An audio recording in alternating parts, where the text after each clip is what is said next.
Good evening, and welcome to Metropolis News Now. I'm your anchor, Zacharias, Dracarius, Nanarius, Paparius, and today's top story concerns the expansion of the world after the pitiful downfall of the Polis.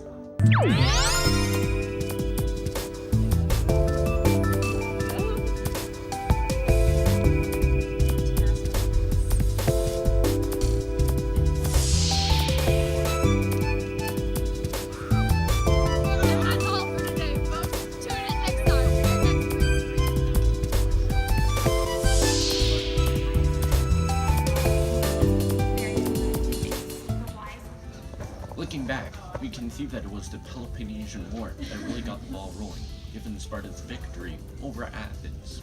Athens was forced to dismantle its walls and abandon its empire, and then Sparta became the dominant Greek naval power.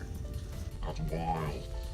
Okay, so because Sparta had no clue what to do, the Corinthian War broke out, and Sparta had to go to war against 4, not 3, not 2, not 1, but 4 allied Greek city-states. One of them was actually Athens.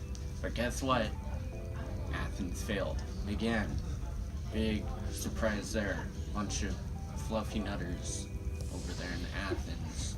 Nobody likes them, as you can see in the hit documentary Sparta 300, or whatever it was called. They really made fun of the Athens guys, because not gonna say that.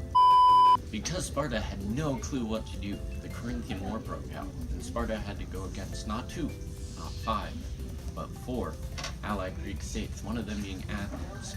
And because Sparta allied with Persia, Athens got freaking wrecked yet again. And then Sparta got into some kerfuffles with Thebes, which ended with a bunch of petty warring states. Oh well. Then we fast forward to today, and we have Alexander the Great. For more on that, we turn to Emma Foreman. Wow, what an ethnic name. She's on the scene. Yeah. Hello everybody, we're on a battle today between Alexander the Great and a Persian army. I can feel the tension in the air as things are heating up between either side. But a little bit of backstory on the conflict. Let's start with Alexander's father, Philip II, a great Macedonian leader. After Philip's brother had let the empire fall apart, Philip II came in with something to prove. When he was imprisoned in Greece, he learned their tactics and he used them against the Greeks. He's moving in, he's capturing territory, he's expanding towards them with new tactics. He doubles the length of their spear so he can stab them from farther away. He's using flanks to encompass people. Then he's getting a little bit too close to Athens. Damocles is saying, the Macedonians are a danger to society, the foreigners are crazy. And then Philip II is winning battles he should not win. He wins the Battle of Cheronea against a giant alliance of Greek city-states versus him in Macedonia. And he wins, and he puts Macedonia on the map as a power. Now we got his son, Alexander the Great, expanding the legacy. When his dad moved towards Greece, Alexander the Great, he moved towards Prussia. He had his eye on Prussia. Spicy I'm recording here. Battle elsewhere. He's setting up libraries. He sets up Alexander. He names it after himself. He's continuing his dad's tactics, using flanks to be dynamic and catching enemies off guards. But listen to everyone out there. Don't be greedy, because Alexander the Great wouldn't stop his conquest. He kept going until he got malaria, and he died in the Middle East.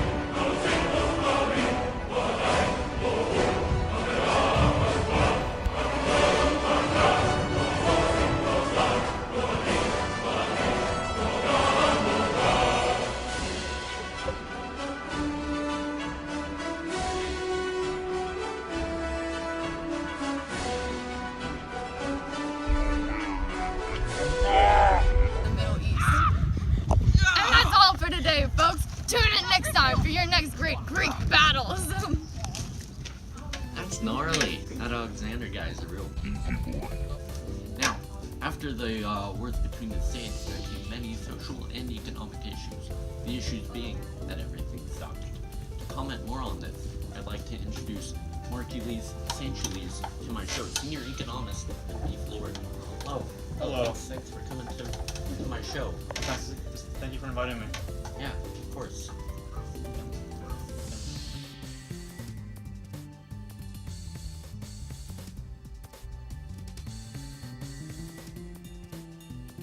Like on my hand. Of course. So, what have you got prepared for Yes, so today? as you previously mentioned, the economy down in Greece actually went down. But good things happened where the economy actually improved. Through this, industry, encouragement towards industry was actually wanted.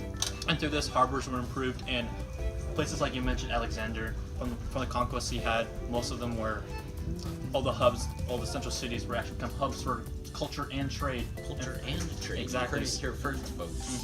And all the harbors that were improved, all those shipping ports were actually moving towards east, towards Asia. Asia. And What's this place? It's, down yonder. Yeah, So, Got it. with trading with Asia, new things came about, like spices and fabrics, and with that, the economy got stimulated, and so poverty went down, people got wealthy, and there was actually what was it called? I have it right here. Somewhere in my notes. Oh, right here. A boom and bust economic cycle that happened. Boom and bust economic cycle. And so, Wow. Well, I could really listen to talk about this all day. Unfortunately, our viewers don't. So get out of here. okay. Thank Well. you. What a guy. Okay. Sorry about that. We'll be shifting gears now to the political realm, for which we have Virginia Davidson reporting live from the Senate. Hello, Virginia. Hello, we're live here at the Senate. We know that Alexander the Great's empire fractured after his death into several warring nations called the Hellenistic kingdoms. Now, first off, we have Ptolemaic Egypt, which is the most durable and well documented, founded by Ptolemy I, one of Alexander's closest friends. Nice of him to take over his empire afterwards, though. That's great. So, the Greek rulers of Ptolemaic Egypt took over. The Greek rulers of Ptolemaic Egypt took on Egyptian customs, dress. They had themselves on monuments in Egyptian royal clothes, and they also married their siblings according to Egyptian customs. Wonderful. Now, the capital was Alexandria. They patronized the sciences and the arts. Ptolemaic Egypt was also a center for Hellenistic culture and trade. Okay, on to Seleucid Asia. Seleucid Asia was a kingdom founded by Seleucus I, one of Alexander's generals.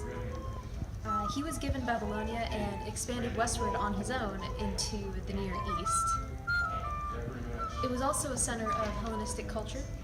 It Hellenized the population, everyone had to conform to Greek customs, and there was also the creation of a new Greek upper class. Seleucus also created several new cities within his territories. They were all Greek, all the time. You have one more brain cell, it's gonna be lonely. Antigonid, Macedon, and Greece. Antigonus I, also one of Alexander's generals, created his own empire. He took it over after the fracturing, and Antigonus had a tough time after Alexander's death. He tried to take over the entire empire and kept Seleucid Asia and Ptolemaic Egypt warring. Now, he tried to take over the empire. Failed and died. His son tried to take over the empire. Failed and died. His grandson, however, he took over Macedon and kept the royal line going for several generations. The Aetolian and Achaean leagues were confederations of Greek city-states that were opposed to each other and to Macedon, Greece. They were models of federalism and became the blueprints for later modern federal states, including for the US Constitution. And that's it for the Hellenistic kingdoms. Back to you, Zach. Gee golly, that looks like the ideal location to be stepping. 23 times by all your favorite coworkers. But moving on to some more interesting stuff. Just kidding, nothing here is of interest. We will now turn to the field reporters Marley and Michaela on world views. Hey look, that's us right there. Yep. And science. Wow. You're my beefy boy.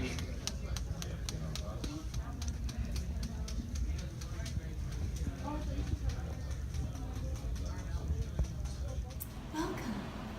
Today we're going to talk about Hellenistic worldviews. Hellenism is that human beings are the ultimate source of truth and good. Motivation stems from Alexander the Great, inspired art and literature in the Hellenistic period. Stoicism is the Greek school of philosophy founded by Zeno of Citium. It's the highest good based on knowledge and wisdom, very politically based. The wise live in harmony with reason and is all based on knowledge. Wisdom is to equal happiness. Epicureanism is also a school of thought founded by Epicurus. This is devotion to hedonism, which is happiness is the chief good, very yoga-centric. The ultimate goal in life is no pain and mental stimulation. It's the exact opposite of Stoicism.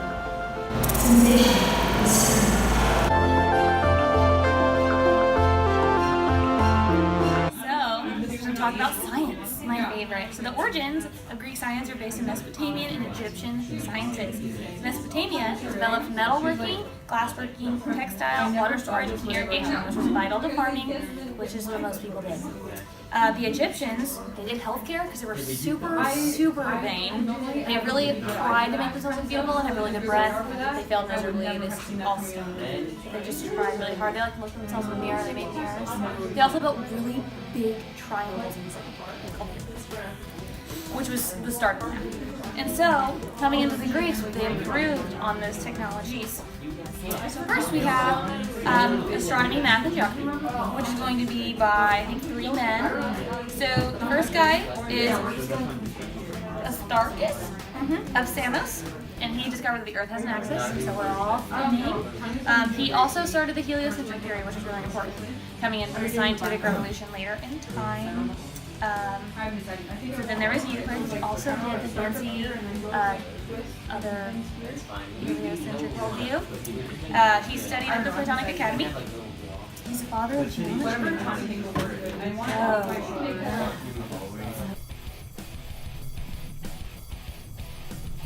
He also did a lot of revolutionary math writing. He had 5 general things. It's just like A equals C, and C equals B. Descartes, father of trigonometry or math, also called, he discovered the precession of equinoxes, which is that the sun, not the sun, when the earth spins on its axis, it changes. Yep, it moves. And then there's another guy that starts with an E, Eratosthenes. The circumference of the Earth and latitude and longitude is discovered by this man. I think it's again pronounced Eratosthenes. He's the chief librarian at the library at Alexandria. In physics, we have Archimedes of Syracuse. What did he do? Let's see. It's very cool. He discovered the law of floating bodies, which is that planets have gravity and they float. He didn't actually discover gravity. That was... And yeah, that's super cool.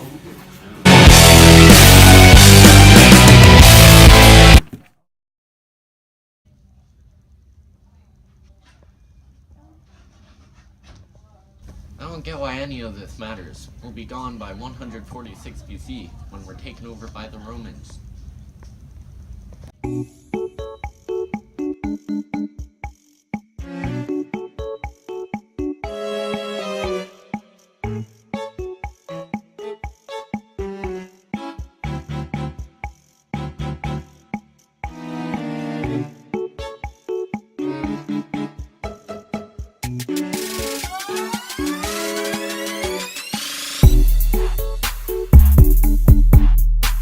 Blessing the rains down in Africa.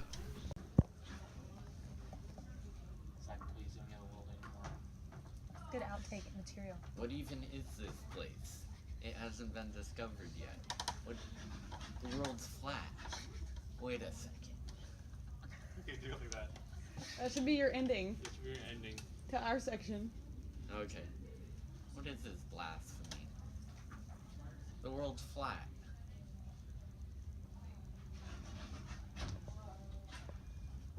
About 146 BC Oh wow, is that's when it pretty was steep. conquered by Rome. Dang.